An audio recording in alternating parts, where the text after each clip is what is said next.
같이 해볼까요? 가서 너도 이와 같이 하라. 제가 올해 들어서 계속해서 우리 1239 영원구원 7월 첫 주일 날 선포하고 매추감사 때 선포하고 추수감사의 새생명 축제에 초점을 두고 설교를 기획하고 준비하고 그리고 말씀을 전하고 있죠. 그래서 담임 목회자로서 제가 말씀을 전하는 자로서 담임 목사로서 기대하는 것이 몇 가지가 있어요. 여러분 다 말씀 들으면서 체크를 하셨겠습니다만 주보에도 기록을 해놨어요. 그것은 모든 성도들이 하루빨리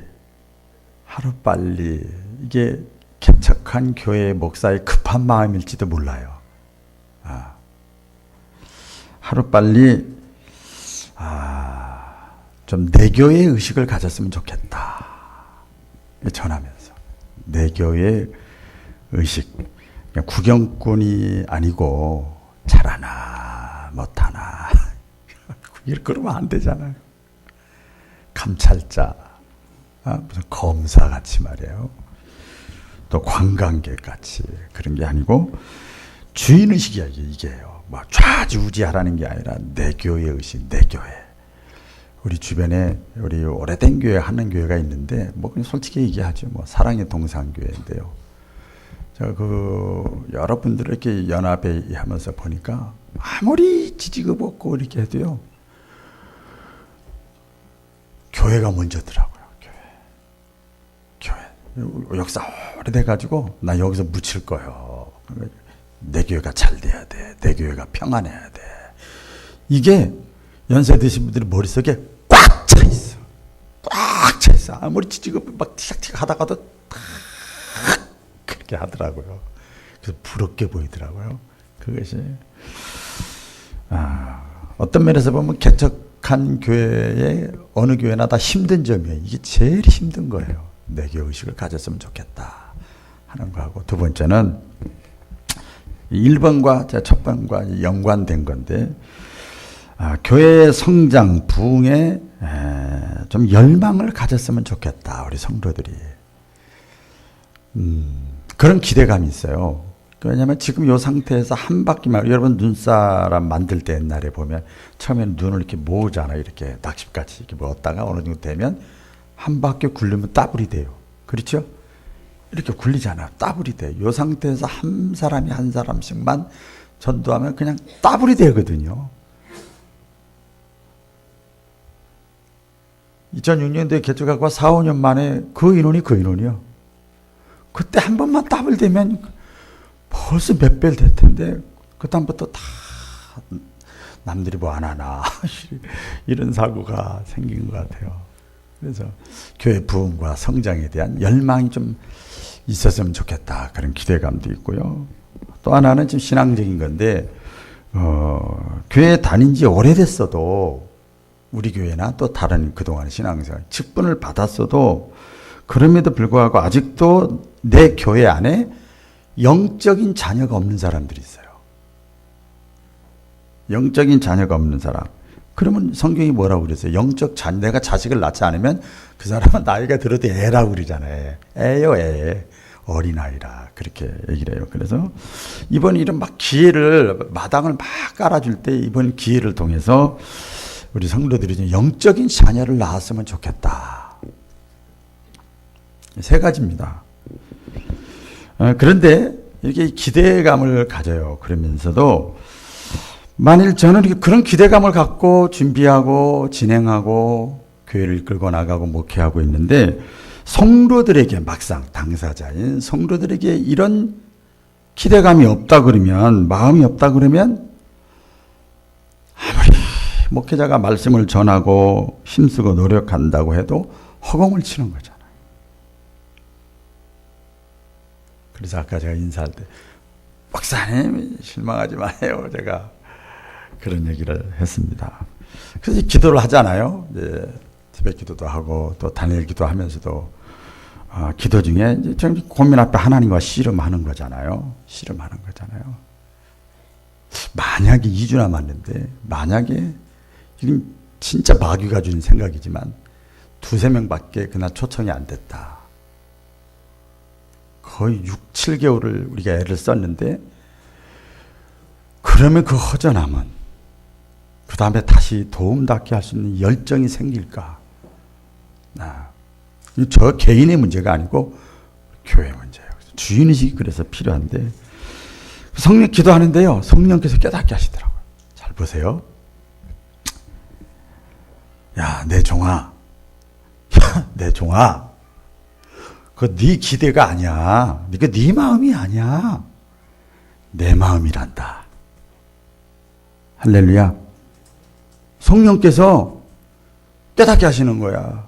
내 종아, 네 열정이고 네 마음이 아니고 네 기대가 아니고 내 마음이야, 내 마음. 주님의 마음. 그게 딱 깨달아지는 거니까 얼마나 막 힘이 솟아나는지요. 그래서 오늘도 이런 확신을 가지고 이게 주님의 마음이고 주님의 기대구나. 내가 거기에 동참하는 것이 불가구나. 그런 확신을 가지고 오늘도 말씀을 전하려고 합니다.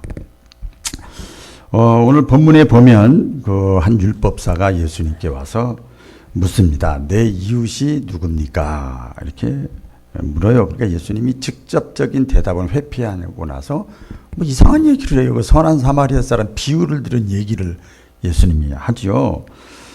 결론부터 말씀드리면 이 선한 사마리아 사람, 강도 만난 선한 사마리아 사람을 얘기를 하면서 내 이웃이 누굽니까? 물어봤으니까 정말 내 이웃을 사랑한다는 말의 의미가 뭐냐? 그걸 알려주는 거예요. 또 하나 우리가 오늘 이 말씀과 연관시켜서 보면 전도 그러잖아요. 전도에 대한 실제적인 말씀을 하죠. 실제적인 말씀. 그래서 거기 28절에 보면요. 네가 이를 행하라. 그리하면 네가 살리라. 아주 실제적인 거예요. 결론부터 말씀, 나도 살고 저 사람도 살고 내 영도 살고 내 삶도 살고 영육간에 내가 하나님의 은혜도 체험하고 잘 되는 비결은 행하는 거야. 그런 메시지가 있어요. 그래서 첫 번째로 보면 두 가지를 오늘 생각을 해보려고 하는데요. 율법사가 그렇게 물어봤죠. 내 이웃이 누굽니까? 그랬는데 내 이웃이 누굽니까? 라고 물을 것이 아니라 내가 누군가의 이웃이 돼야 돼요. 같이 보겠습니다. 내가 누군가의 이웃이 되어야 된다. 내가 누군가의 이웃이 되어야 돼요. 우리 사람들의 눈에, 우리들의 눈에 여러분 짠하다 그럴까요? 안타깝다 그럴까요? 그런 광경이 보이면 우리 예수 믿는 사람들은 그게 기도의 제목이에요. 기도하라는 사인이에요. 찍으라는 사인이 아니고.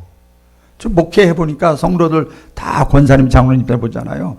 허점이 보이고 단점이 보이고 부족한 게 보이잖아요. 왜 장로님이 그래? 왜 권사님이 그래? 이게 아니요. 기도하라는 거예요. 기도. 나에게 바꿔줬으니까. 기도. 우리들의 눈에 지금 보이는 바로 그 사람에게 뭘? 그리스도의 사랑을 나누라는 거예요. 네가 할 수 있는 것 가지고 나누라는 거예요. 우리가 신앙생활하면서 순종이 축복의 비결이라고 했잖아요. 주님의 말씀에 우리가 순종. 같이 해보겠습니다. 순종. 순종하기를 원하면, 주님의 음성에 순종하기를 원하면, 자 보세요. 지금 현재 이 순간에 내 앞에 펼쳐지는 광경에 관심을 가져야 돼요. 내 남편의 모습, 내 아내의 모습, 내 자녀의 모습, 내 사업의 모습, 내 구역의 모습, 내가 리더인데 내 기관의 모습, 내 교회의 모습, 내 인생, 내 현재 내 모습, 이 광경 펼쳐져 있잖아요. 여기에 집중을 해봐야 돼요. 오늘 그 광경은 우리가 잘 알죠. 30절에 어떤 광경이 지금 이게 무대가 펼쳐졌는가? 30절 다 같이 시작. 어떤 사람이 예루살렘에서 여리고로 내려가다가 강도를 만나매 강도들이 그 옷을 벗기고 때려 거의 죽을 것을 버리고 갔더라. 여리고에서 예루살렘으로 내려가다가 강도 만나가지고 옷을 다 벗기고 주드러 패고 그래서 그냥 길바닥에 쓰러져 있는 광경. 그 상황이 지금 펼쳐진 거예요. 그렇죠? 여러분도 한번 여러분의 삶을 이렇게 펼쳐봐요. 지금 어떤 상황인지. 근데 31절에 보면 잘 알죠? 제사장이 지나가요. 오늘날로 목사예요, 목사. 제사장이 지나가고 보니까 그를 보고 피하여 지나가대. 그를 보고 봤어. 봤다니까요? 알았어. 피하여 지나가고. 그 다음에 또 32절에 보니까 레위인도 똑같아요. 그를 보고 그 광경을 봤어. 그 광경을 보고 피하여 지나가대.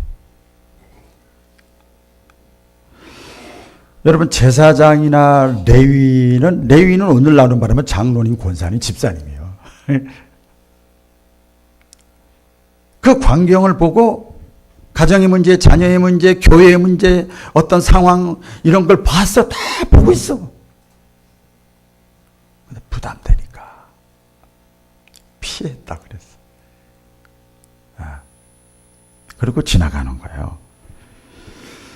제사장이나 레위인들은 그때 당시에 하나님의 말씀을 잘 아는 사람들이에요. 뭔 얘기하면 하나님께서, 말씀께서, 성경에 이렇게 얘기 잘하는 사람들이야. 아니 초신자가 그런 얘기 하는 사람 없어요. 이런 사람들. 가르치기 좋아하는 사람들. 이런 성전 안에서 예배 열심히 드리고 기도하고 찬양하고 봉사하는 사람들. 오늘날로 말하면 사역자들, 직분자들, 그럴듯한 기독교인들, 종교인들 다 그런 사람들이에요. 보고 지나갔어요.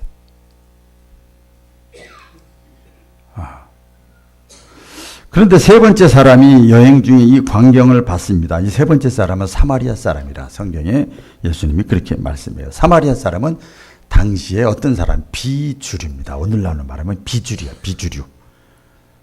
국가에도 다 어디나 다 거기 있더라고요. 텃세라고 그러나요? 그게 은근히 자기는 충성도 못하면서 텃세 부리는 사람들 있잖아요. 네? 이 비주류, 유대인들이 주류고 사마리아인들은 비주류야. 멸시를 당하고 제사 드리고 싶어도 혼혈인들이 이 남자 저 남자에게 섞어서 난 자식들이 막 살고 있는 곳이요. 그러니까 뿌리도 정확하지 않아. 복잡한 사람들이야. 정체성도 없는 사람들이야. 사마리아 사람들이에요. 그래서 창기와 이 타락의 상징이 사마리아 사람들입니다. 근데 그 사마리아 사람이 어떻게 행동을 했어요? 33절에 보니까 그를 보고 불쌍히 여겼대요. 할렐루야. 이 사람들은 성경도 잘 몰라요. 찬양할 줄도 몰라요. 기도할 줄도 몰라요. 그런데 그 광경을 보고 불쌍히 여겼다. 피하여 지나가지 않고 불쌍히 여겼다. 여러분, 우리 눈에 보인다고 하는 것은요, 보인다고 하는 것, 단순한 현상이 아니고 주님의 음성이에요. 할렐루야. 좀 말이 좀 깊죠? 보인다고 하는 것은 성령의 감동이에요. 다른 사람들은 아무렇지도 않은데 나는 그게 부담으로 다가와. 자꾸 생각나. 자꾸 그게 자꾸 떠올라. 그건 성령의 감동이에요. 할렐루야. 아무나 그 감동 주는 게 아니거든요. 자꾸 느낌이 오고 생각이 나고 막 생각 막 떠오르고 막 어떤 사람은 막 환상 가운데 보인다고 그래. 막 그 주님의 음성입니다. 여러분, 그 제사장하고 레위인들이 그 광경을 보고도 이 광경, 이 상황에서 내가 어떻게 해야 될지 답이 다 나와 있거든요. 그런데 피하여 지나갔다. 어떤 분은 그렇게 성경을 이렇게 묵상하다가 이렇게 하더라고요. 제사장과 레위인들의 가장 무서운 악이라고 그랬어요. 악. 저는요. 가장 무서운 악이 뭐냐? 이 광경을 보고 무관심한 거랍니다. 예, 무관심한 거. 여러분 부부싸움 할 때도 그러지 않아요? 또 우리 인간관계 할 때도 아예 관심에서 끊는 게 무서운 거예요. 죽이 되든 밥이 되든 떡이 되든 찹쌀이 되든 뭐 보리밥이 되든 뭐 교회 나오든 안 나오든 열심히 하든 말든 냅둬 이거 무서운 거예요. 무서운 악이에요. 악으로 표현을 했어요. 왜 악이라고 그랬는가 봤더니요. 이 제사장하고 레위인은 개인이 아니에요. 사인이라고 그러죠. 개인이 아니고 이미 지도자야. 자기 혼자만의 문제가 아니에요. 아시겠어요? 목사는 제 개인이 아니에요.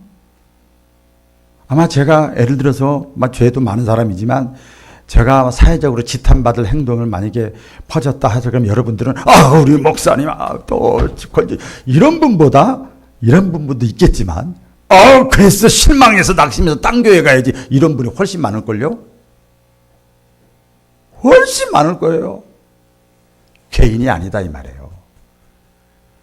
가정에서 내가 먼저 믿은 사람, 구역에서 내가 먼저 리더가 된 사람, 개인이 아니에요. 레위인과 제사장은 그래서 악이라고 그러는 거예요. 그 사람 하나가 잘못되면 그 밑에 있는 분들은 다 그냥 쓰러지는 거예요.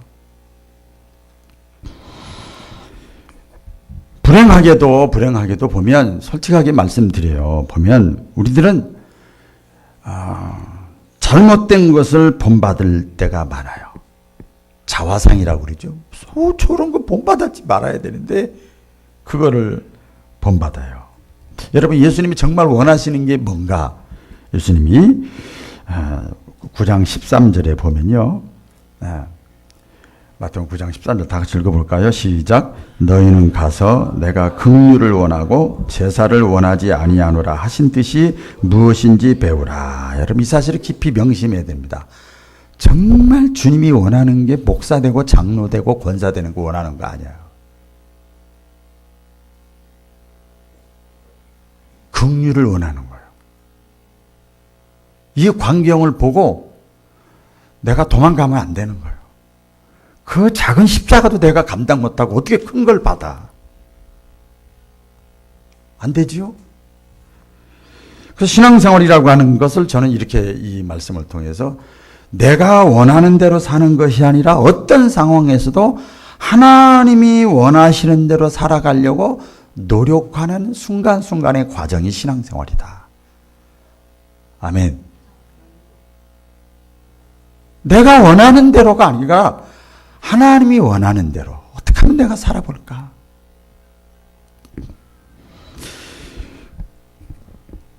도움을 필요로 하는 사람이 우리 주변에 있다 그러면 이런 자들에게 우리가 해야 될 게 있죠. 우리 요한일서 3장 18절로 19절에 보면 다 같이 읽어볼까요? 시작. 자녀들아 우리가 말과 혀로만 사랑하지 말고 오직 행함과 진실함으로 하자. 이로써 우리가 진리에 속한 줄을 알고 또 우리 마음을 주 앞에서 굳세게 하리로다. 말과 혀로만 하지 말고 행함과 진실함으로 우리가 이렇게 신앙생활을 하면 진짜 그 사람이 예수 믿는 사람인 것, 진리에 속한 것을 알 수 있다는 거예요. 말과 혀로는 안 속아요. 안 속아. 그리고 우리 마음을 주 앞에서 굳세게 하리로다 그러면 그게 뭐냐면 우리가 하나님 앞에 떳떳하다는 거예요. 하나님 앞에 부족하지만 내가 입술로만 말로만 혀만 주여 주여 아멘 아멘 하지 않고 내가 이런 상황 속에서 피하지 않고 도망가지 않고 내가 할 수 있는 이서 내가 최선을 다했다 그러면 하나님 앞에 내가 떳떳한 거예요. 완벽하진 않지만 떳떳하다. 할렐루야. 너무나 중요하죠. 또 야고보서 2장에 보면요. 다 같이 읽겠습니다. 시작. 만일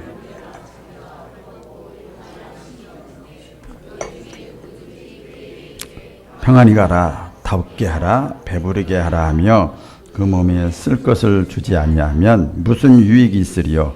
이와 같이 행함이 없는 믿음은 그 자체가 죽은 것이라.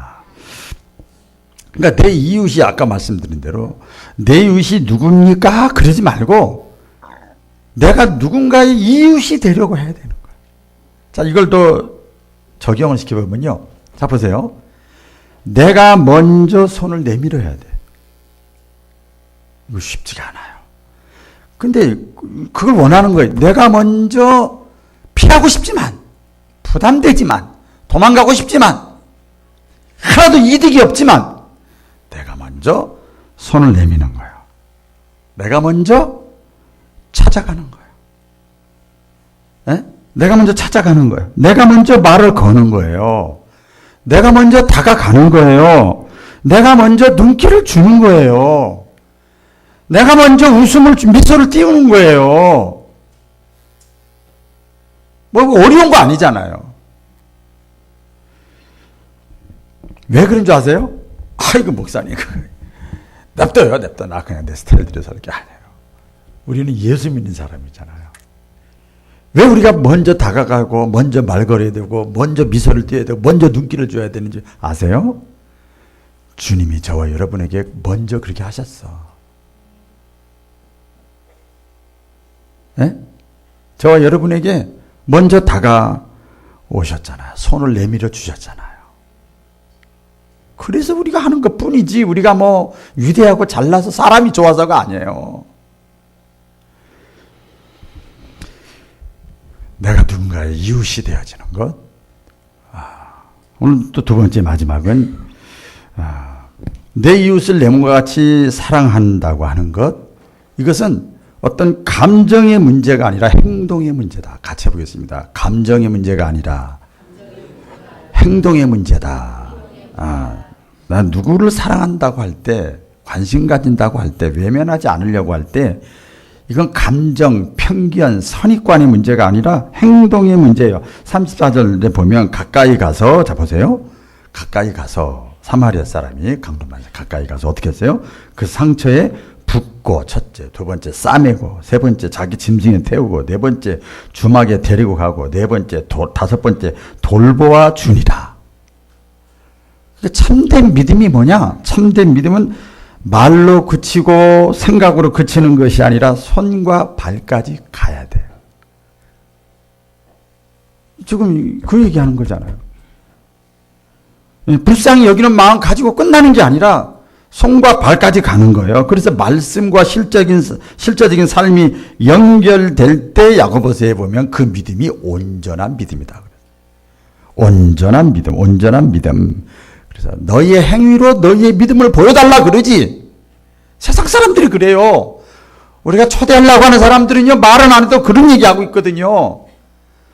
네 행위로 너의 믿음을 나에게 보여달라.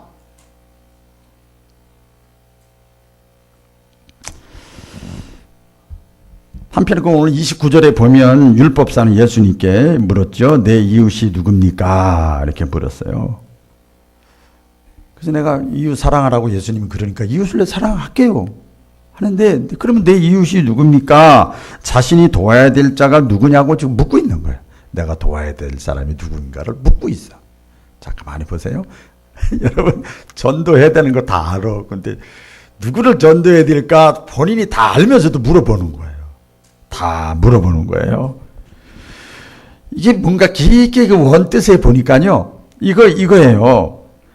내가 도와야 될 사람을 돕고 싶은데 따져보고 돕겠다는 거예요.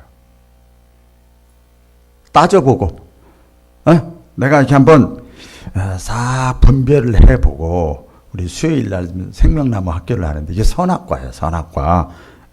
내가 도울 만한 사람인가? 도우면 나에게 유익이 되나? 도울 만한 사람인가 아닌가를 살펴본 다음에 내가 돕겠다는 거예요. 사랑받을 사람인가? 내 마음에 드는 사람인가? 안 드는 사람인가? 성격이 고약한 사람인가? 어떤 사람인가? 이런 거 보고 내가 다가가겠다는 거야. 이건 아니지요. 이해관계죠. 그러나 여러분, 우리가 이 말씀을 통해서 보면 지금 내가 있는 자리, 같이 보겠습니다. 있는 자리, 섬기는 교회, 만나는 사람, 거기가 지금 하나님이 나에게 주신 몫이요.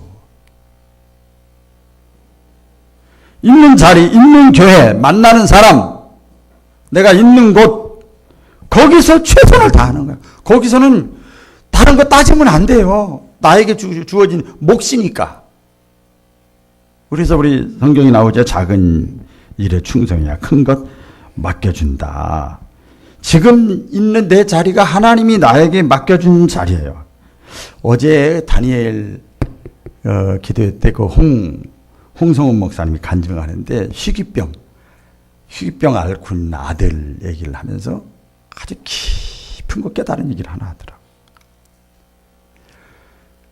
지금 이 희귀병에 걸려있는 이 아들과 같이 대화하고 얘기하고 있는 이 순간이 귀한 거다. 여기서는 안 해도 딴 데 가서 열심히 할 거야. 나에게 유익이 안 되니까 그때 내가 기대감 있을 때는 열심히 하지만 그렇지 않으면 안 할 거야. 이건 신앙이 아니에요. 이건 신앙이 아니에요. 만약에 군인들이 뭐 1년, 2년 하잖아요. 아이고 1년 반, 2년 있을 거니까 내가 여기서 적당히. 그럼 군인이 아니죠. 그럼 나라가 어떻게 되겠어요? 아니죠. 지금 그래서 사랑을 실천한다고 하는 거, 이것은 민족적인 감정도 필요 없고 개인의 감정도 초월해야 됩니다. 사마리아 사람이네, 뭐네, 마음에 안 드네, 호륜이네, 정조가 깨끗하지 못한 사람들이네. 뭔 상관 있어요? 뭔 상관 있어요? 그 참된 믿음은 사람을 차별하지 않는 거예요. 사람을 국가도, 환경도. 그래서 사람은 자꾸 외모를 보는데 하나님은 중심을 보시는 거예요. 할렐루야. 중심을 보시잖아요. 그래서 34절에 보면요, 가까이 가서 돌보아줘야 돼. 같이 보겠습니다. 가까이 가서 돌보아주자. 가까이 가서 돌보아주는 거예요. 예수님의 사역은요, 전부 다 가까이 가서 돌보아주는 거예요. 자, 한번 볼까요? 제가 묵상하다가 진짜 그랬더라고요. 다 보니까 사마리아 여인에게 가까이 다가갔죠. 소리 지르는 눈먼 바디메오에게도 가까이 다가갔죠. 다른 사람들이 제자들은 다 피하는데, 군대 귀신이 들린 자에게도 가까이 다가갔죠. 어린아이에게도 가까이 다가갔죠. 슬퍼하며 낙심하고 있는 마리아에게도 가까이 다가갔죠. 풍랑의 두려움에 떨고 있는 제자들에게 가까이 다가갔죠. 파산하여 좌절한 베드로에게 가까이 다가갔죠. 주님을 배반하고 아이고 내가 무슨 제자야 떠난 베드로에게 또 가까이 다가갔죠. 의심하며 부인하는 도마에게도 주님이 또 찾아가셨죠. 가까이 뽕나무에 올라가 사람들은 사람 취급도 안 하는데 뽕나무 사코에게 또 예수님이 가까이 다가갔죠. 등등등. 과부들에게, 문둥병자들에게, 가난한 자들에게, 심지어는 죽은 나사라에게까지도 주님은 가까이 다가가는 거예요. 그런데 저는 이거 쭉 주님이 다가가셨다 쭉 묵상하면서 그런데 인간적으로 따져보고 계산해보니까 하나도 영양가 없는 사람들이야. 나에게 이득이 하나도 안 돼. 아까 제가 소개한 사람들.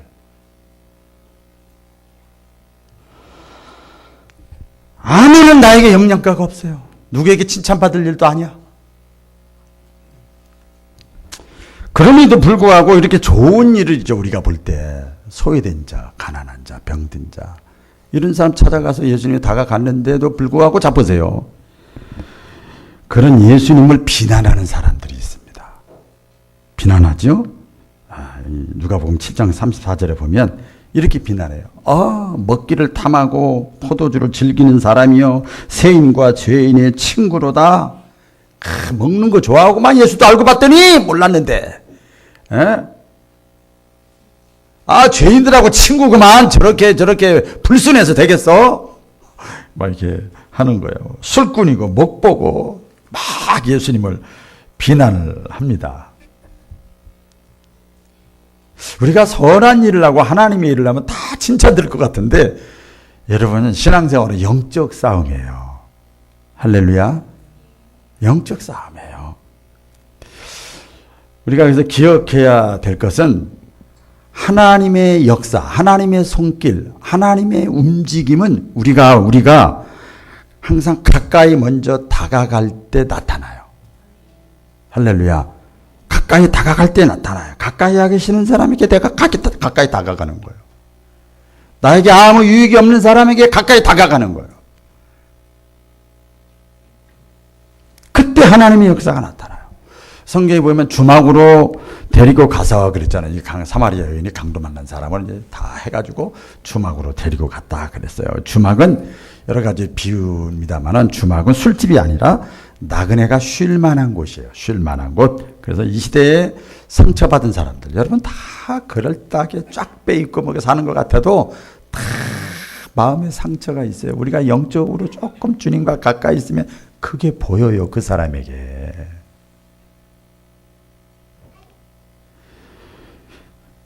상처받은 영혼들이 쉬어야 할 곳이 바로 오늘의 교회가 돼야 돼요. 교회. 할렐루야. 교회가 돼야 됩니다. 그래서 중요한 것은 아무리 보여도, 눈에 보인다니까, 보여도 내가 가까이 가지 않으면 돌봐줄 수 없고, 내가 손 내밀지 않으면, 눈길을 주지 않으면 교회로 데리고 올 수가 없는 거죠. 없는 거지요. 교회 안에서 아무리 기도하면서 아멘 할렐루야 은혜를 받았으면 그 은혜를 내가 나눠야 되거든요. 그러면서 그 비유 가운데 35절에 보면 내가 돌아올 때에 갚으리라 하는 말씀이 있어요. 내가 돌아올 때 다 갚아주리라. 저는 이걸 준비하면서 주님의 음성으로 들리더라고요. 내가 돌아올 때 다 갚으리라. 제가 이렇게 적었죠. 다 같이 읽어볼까요? 시작. 내가 너희를 위해 수치당한 것처럼 너도 나 때문에 수치당하면 내가 돌아올 때 갚으리라. 또 내가 너희를 위하여 채찍 맞은 것처럼 너도 나 때문에 핍박을 당하면 내가 돌아올 때 갚으리라. 내가 너를 위해 땀을 흘린 것처럼 너도 나 때문에 땀을 흘리면 내가 돌아올 때 갚으리라. 이런 보상이 있어요. 갚으리라. 그래서 강도 만난 사람들은 예수님을 몰라서 방황하는 사람들, 영혼을 상징하잖아요. 근데 예수님이 뭐라고 그래요? 내가 도둑은 도둑질 하려고 왔지만 나는 살리려고 왔다. 살리려고 왔다. 사마리아 사람은 예수님으로, 주막은 교회로, 주막의 주인은 저와 여러분이요. 할렐루야. 주막의 주인은 저와 여러분입니다. 건물이 교회가 아니고 우리가 교회예요. 교회. 그래서 예수님이 마지막으로 이 율법사에게 다 비유를 말씀드린 다음에 이렇게 묻습니다. 아주 귀한 말씀인데, 그러면 자 이렇게 내가 비유의 말을 다 했는데 누가 너희의 이웃이냐? 이때 율법사가 뭐라고 그러죠? 율법사가 뭐라고 그래요? 자비를 베푼 자니이다. 이거 추상적이야. 누구라고 해야 돼요? 그렇죠. 사마리아 사람입니다. 이래야 될 거 아니에요. 아직도 감정이 있는 거예요. 예? 그 율법사 입에서 당연히 이건 얼마나 답이 쉬워요. 사마리아 사람입니다. 이래야 되는데 자비를 베푼 자입니다. 왜? 사마리아 사람을 자기가 정죄했거든. 나쁜 사람이라고 그랬거든요. 못된 사람이라고 그랬거든요. 자신들이 만든 감정, 편견, 관습, 경험, 율법이 하나님의 마음보다 앞서는 거예요.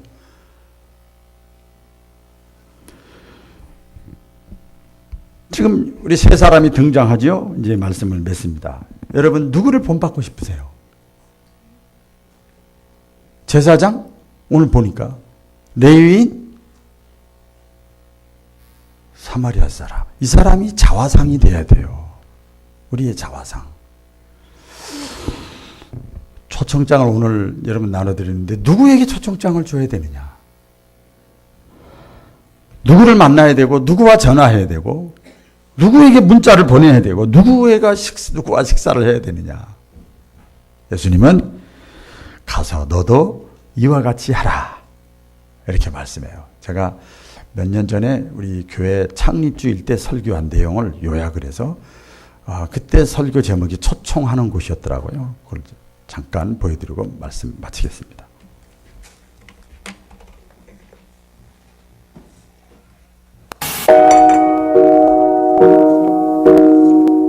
하나님의 나라가 뭐고 교회가 무엇인가, 이것을 말씀을 비유를 들어서 하죠.